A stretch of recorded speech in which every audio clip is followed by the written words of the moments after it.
Ah, mes frères bien-aimés, ce 4e dimanche de Carême, bien qu'il soit traditionnellement appelé le dimanche de la joie, en raison de l'heure imminente du salut qui va sonner, a le triste pouvoir de nous introduire dans l'âme du Christ qui dangereusement s'approche de la montagne du Calvaire. En effet, sans ménagement aujourd'hui, Jésus nous fait gravir à travers ses paroles les derniers mètres du sentier escarpé qui conduit au plateau où sa croix attend son corps pour le séparer de son âme.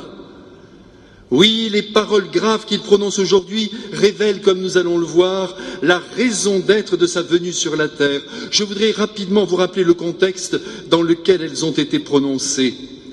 Avant de venir jusqu'à nous, elle s'adresse à un homme, à un juif, à un notable. Il faut le compter au nombre des pharisiens et par-dessus le marché, il est membre du Sanhédrin. Et c'est ce cher Nicodème qui est, disons-le tout de suite, saisi par le Christ. Il n'y a pas d'autre mot. Et comme Jésus l'appelle maître, on peut penser sans crainte de se tromper qu'il fait aussi partie des docteurs de la loi. C'est de nuit, précise l'Évangile, que Nicodème est allé rencontrer le Christ. Oui, de nuit, pour n'être vu de personne. Pour le moment, il désire se cacher, car cela peut coûter cher de fréquenter la vérité. Seulement dans 3 ans, Nicodème sortira au grand jour. Il aura alors acquis suffisamment de courage et de liberté et d'amour aussi envers le Christ pour oser se lever au cours de son procès bâclé et dire à ses frères fanatiques que la loi mosaïque exige que l'on entende le présumé coupable avant de le condamner. Courageuse intervention, il faut bien le reconnaître. Et c'est aussi avec reconnaissance que nous nous souvenons de l'aide qu'il apporta à Joseph d'Arimathie pour décrocher de l'ignoble croix le cadavre du Christ, sans doute en le serrant contre lui. Nicodème est donc un ami. Nous pouvons lui faire confiance, et c'est de lui, car ce ne peut être que de lui, que l'évangéliste Saint Jean tient les paroles que nous avons entendues ce matin et qui lui étaient adressées. Ces paroles, il faut absolument que nous les suivions à la loupe du cœur, de manière à ne rien perdre de ce que Jésus révèle dès le début de son ministère public, car nous sommes là aux premières heures de sa mission. En premier lieu, ce qui est renversant dans ce texte, c'est de constater à quel point Jésus domine son destin, qui est sa mission de fils bien-aimé du Père venu dans le monde pour sauver l'humanité. Oui, n'en soyez pas surpris, le Christ connaît parfaitement les événements qui vont se dérouler dans un avenir qui est pourtant encore lointain. Vous l'avez entendu tout à l'heure, il faut que le Fils de l'homme soit élevé, dit-il. Autrement dit, il faut qu'il soit dressé sur une croix. Mais la croix, mes frères, elle est encore très loin, mais il la voit. C'est dire ici que ceux qui proclament avec beaucoup de force que Jésus avançait dans la vie comme un homme ordinaire, qui ignore ce qu'il attend demain et après-demain, se trompent complètement. Notre Seigneur est Dieu. Il ne peut pas mettre entre parenthèses sa divinité. Il contemple continuellement le Père. Il est en lui. Il ne fait qu'un avec lui. Si bien que toutes les réalités passées, présentes et bien sûr futures lui sont connues. Non pas que les futures soient déjà écrites, mais du fait qu'il est Dieu, tout en demeurant dans le temps, il se situe aussi hors du temps et il sait donc par conséquent ce qui va lui arriver. À ce sujet, mes frères, réfléchissons ensemble. Nos vies, les nôtres, sont-elles écrites à l'avance? Qu'en pensez-vous, mes frères? Résolument, il faut répondre non. Cependant, Dieu, parce qu'il est Dieu, sait ce que nous allons faire de nos vies, bien que celle-ci, je le redis, ne soit pas écrite. Et cela tout simplement parce qu'il habite un présent éternel et qu'il sait ce que notre libre arbitre va choisir au cours du temps parmi tous les possibles qui sont laissés à notre liberté. Quel mystère! Pour prendre une image concrète, et tenter ainsi de rendre compte de la manière dont Dieu regarde nos vies et les surplombe. Imaginez que nous soyons au sommet d'une tour de 40 étages et que nous ayons sous les yeux à 500 mètres à vol d'oiseau, un de ces grands ponts, vous savez, dont l'Amérique a le secret et où circulent à double sens des milliers de voitures. Soudainement, que voyons-nous? Mais c'est épouvantable, une voiture roulant à contresens qui s'apprête à entrer en collision avec la voiture qui vient en face. Mais soyons bien précis, l'accident n'a pas encore eu lieu. En soi, il est encore évitable. Mais nous qui surplombons la situation, nous voyons bien que le choc va se produire. Pourtant, au moment où nous nous le disons à nous-mêmes, il n'a pas encore eu lieu. Et c'est l'accident. C'est ainsi, mes frères, que Dieu regarde nos vies. Il sait, parce qu'il est en hauteur, c'est le moins que l'on puisse dire, ce qui va se produire dans l'avenir. L'image vaut ce qu'elle vaut, mais elle permet tout de même de montrer que le regard divin scrute et connaît ce qui ne s'est pas encore réalisé. En ce sens, Dieu connaît notre avenir et même la date de notre mort. Ceci bien précisé, nous revenons au Christ qui connaît son avenir et qui utilise ce matin dans l'Évangile pour nous le révéler une image sensible, capable de frapper notre imaginaire. Il va s'en servir pour nous expliquer sa mort infamante sur la croix. Regardez-la, mes frères, cette image.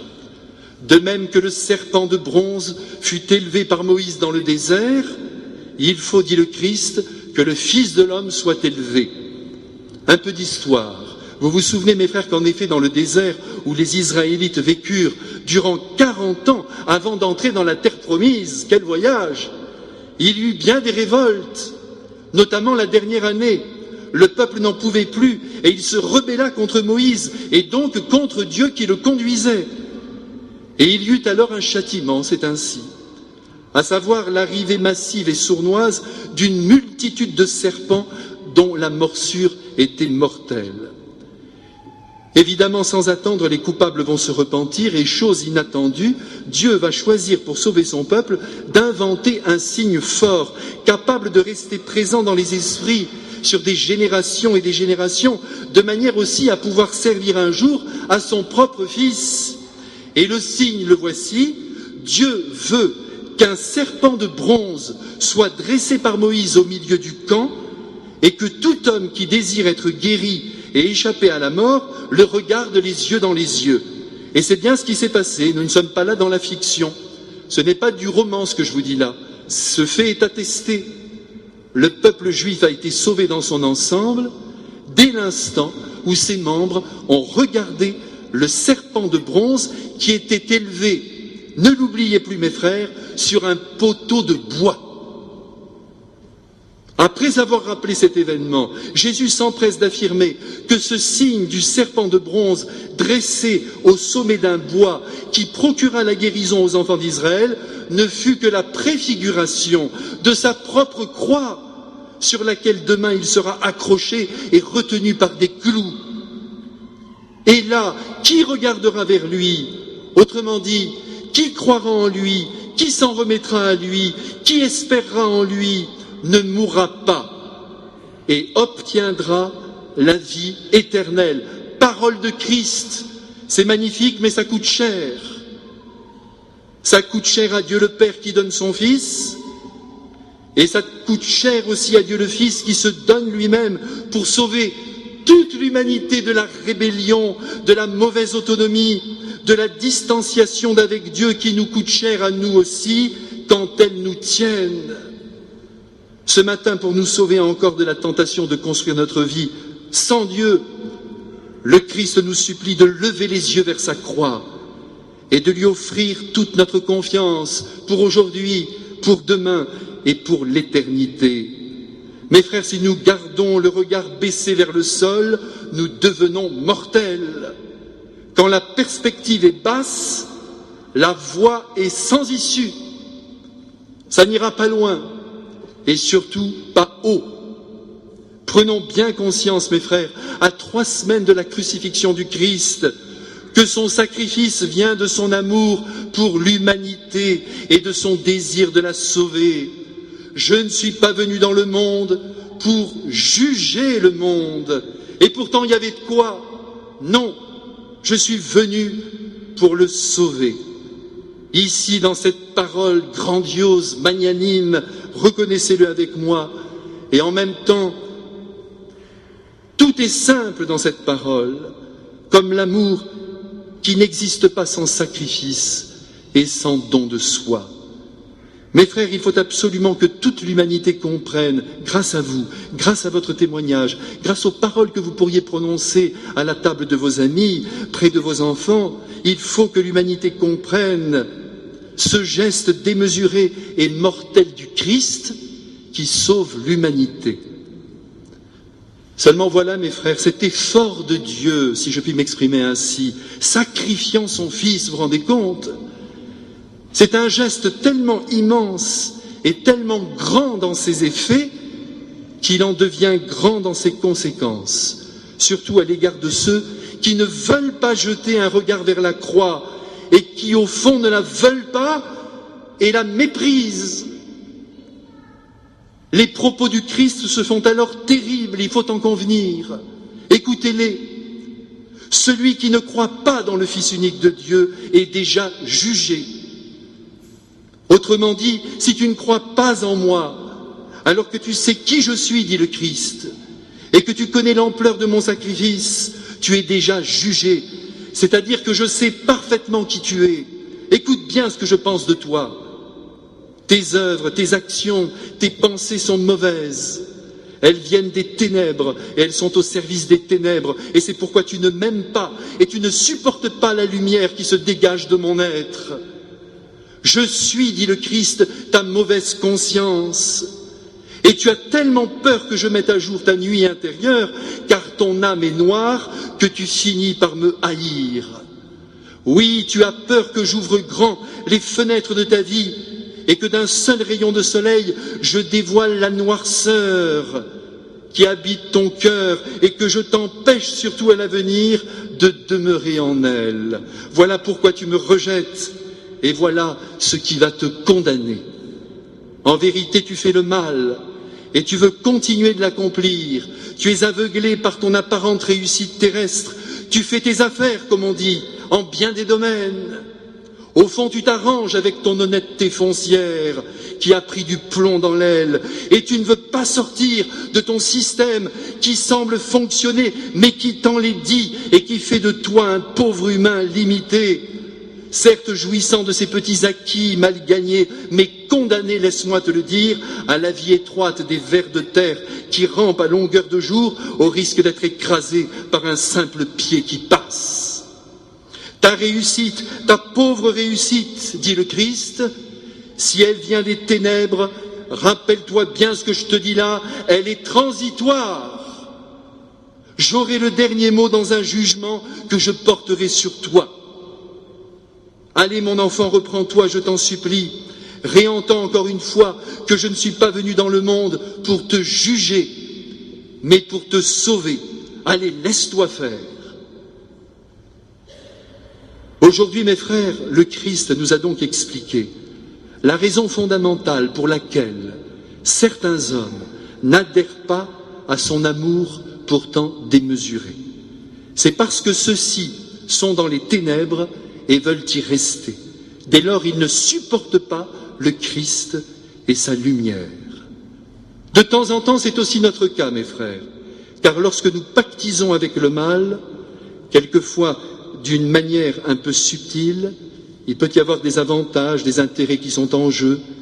Il faudrait avoir le cran de mettre un terme à telle ou telle compromission, mais le courage manque. Et comme l'on sait que le Christ n'est pas d'accord avec nos façons de procéder, alors on prend ses distances avec lui et on se coupe de l'Église. Au fond, je crois que ce matin, nous avons parfaitement vu ensemble qu'il existe un lien très fort entre le fait de croire dans le Christ et la qualité de nos actes. Certes, l'on peut être bon sans croire dans le Christ, concédons-le, mais si on le rejette, on n'est déjà pas bon avec lui. Reconnaissez-le avec moi. Et c'est le signe que la bonté de l'incroyant a des limites, ne serait-ce qu'à l'égard de Dieu. En revanche, si l'on aime le Christ, et que l'on croit en lui, et que l'on adhère totalement à sa sagesse, même si nos actes ne sont pas toujours lumineux en raison de nos faiblesses, de nos égarements, de nos péchés, un jour, ils le seront en raison des efforts que nous allons fournir pour qu'ils le soient.